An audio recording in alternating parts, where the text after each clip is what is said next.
Salut, j'espère que vous allez bien. Je vous retrouve pour une nouvelle vidéo. J'espère en tout cas que les vidéos calendrier de l'Avent sur la chaîne vous plaisent. Mais en attendant, comme chaque dimanche, on se retrouve pour une vidéo cuisine. Et bien sûr, les fêtes de Noël approchent. Alors qui dit Noël dit bien sûr cadeau. Et avec Thermomix, ça rime aussi avec cadeau fait maison.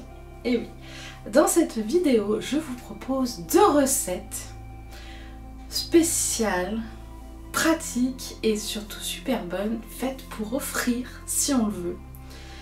Pour offrir durant ces fêtes de fin d'année, pour faire plaisir à nos proches. Vous qui avez un Thermomix ou pas, dégainez votre meilleure recette fait maison. Surtout, n'hésitez pas à aller voir les anciennes vidéos plaisir d'offrir qui vous donneront d'autres idées de choses fait maison pour offrir à Noël. C'est parti pour 2 recettes pour offrir aux fêtes de Noël dans Plaisir d'offrir spécial 2 recettes. C'est parti. Pour cette première recette, j'ai choisi un grand classique que j'ai déjà offert à ma famille dans le passé, du sucre à la fraise tagada. C'est une recette très facile à faire qui demande que 2 ingrédients, du sucre blanc de préférence, roux si votre famille préfère le sucre roux,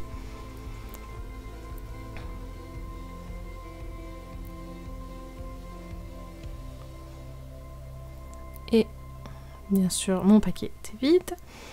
Donc c'est une recette très simple, très rapide, qui demande très peu d'ingrédients et aussi c'est très bon. Comme je disais, 2 ingrédients, le sucre et bien sûr les fraises tagada. Donc c'est les vraies fraises tagada qui sont dedans. Ce n'est pas des arômes, des goûts ou quoi que ce soit, c'est des vraies fraises tagada que je viens mixer avec simplement du sucre. Qui va faire du coup du sucre à la fraise tagada. Il y a beaucoup de recettes comme ça de sucre aromatisé sur le site cookidoo.fr, le site officiel des recettes de Thermomix. Et chaque année, j'essaye d'en offrir des différents. J'ai déjà testé pommes séchées, cannelle. J'ai déjà fait pommes séchées et carambar. Oui. J'ai déjà fait sucre de Noël aussi. Donc avec des zestes d'orange et de la cannelle. Et quelques épices.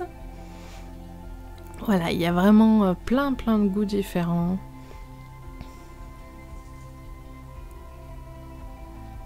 Donc j'ai pris 2 pots parce que je me doutais que ça ferait un peu trop pour un seul. Et j'ai choisi des pots qui ressemblaient à des petites bonbonnières, à des petits pots à bonbons qu'on peut mettre couchés sur le côté ou droit comme ça. Je trouve ça hyper mignon. Et finalement, ça ne prend, je crois, que 200 g de sucre. Là, il me fallait, c'est tout. Je fais en sorte de ne pas en laisser au fond. Ce serait dommage de jeter du sucre.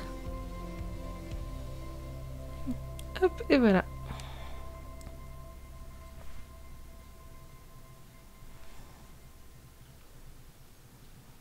J'essaie de ne pas en mettre partout, ce qui parfois est un peu compliqué. Hop. Et voilà. En tout cas, ça sent très bon.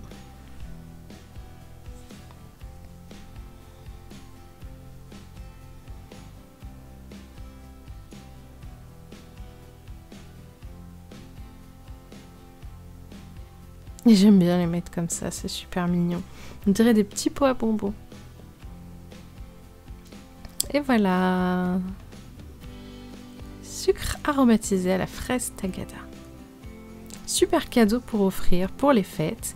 Gourmand. Fait maison en plus.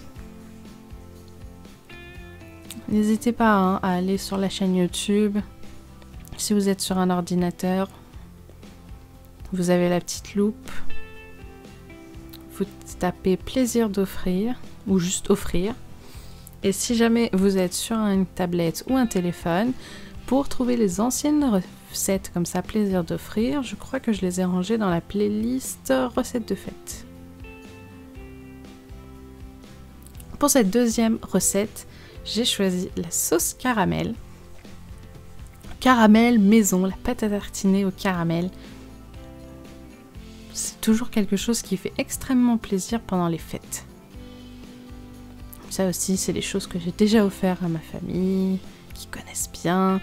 Donc là, ce n'est pas que du caramel liquide, hein. Attention, c'est ce qu'ils appellent de la sauce caramel, ou qu'on pourrait plus communément appeler de la pâte à tartiner au caramel, tout simplement.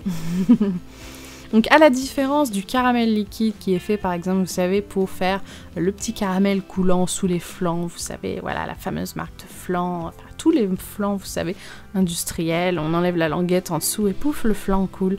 Bah, ce petit caramel liquide au fond, on le fait aussi avec Thermomix, mais ça c'est un caramel uniquement avec du sucre, du jus de citron. Il n'y a pas grand chose d'autre, un petit peu d'eau et c'est tout. Là c'est vraiment une sauce caramel, une pâte à tartiner au caramel. Donc là il faut mettre 30 g de beurre en un bloc. Voilà pourquoi je l'ai ressorti pour en couper un petit bout parce qu'il y en avait un peu trop.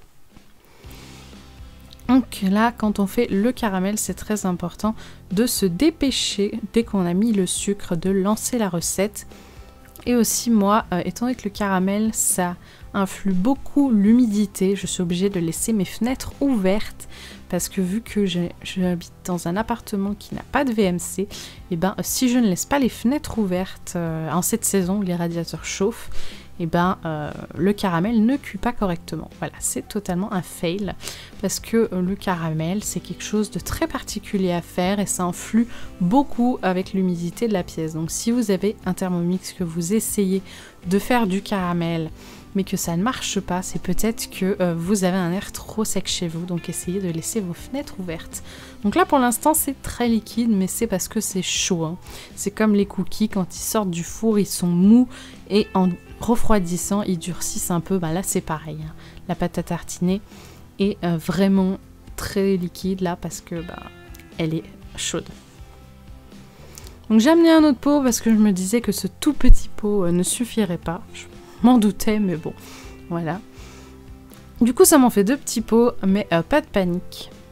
Je sais à qui offrir le deuxième petit pot, vu que demain, enfin le lendemain, au moment où j'ai fait cette recette, le lendemain, je vais voir ma belle-mère, donc je pense que ça va lui faire très plaisir, un petit pot de sauce caramel.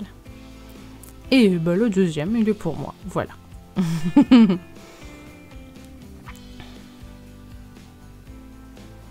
Mais attention, ce n'est pas fini, il faut nettoyer maintenant. Et oui, parce que directement après, il lance un mode nettoyage. Et donc, ce que je voulais dire à la base, c'est que le caramel liquide, lui, il se conserve à température ambiante. Par contre, là, la sauce caramel, donc la pâte à tartiner au caramel, vu qu'il y a du beurre et de la crème, bien sûr, il faut bien la mettre au frigo. Faites bien attention à ça, la conservation, c'est très très important. Donc, de l'eau et du vinaigre blanc pour nettoyer. On lance le mode nettoyage. Je vide pour vous montrer ce que ça donne. Vous voyez, par rapport à tout à l'heure, c'est vraiment beaucoup plus propre. En tout cas, j'espère que ces 2 petites recettes vous ont plu. N'hésitez pas à aller voir les autres sur YouTube, les autres petits cadeaux, plaisir d'offrir. Regardez tous les jours les vidéos calendrier de l'Avent sur la chaîne.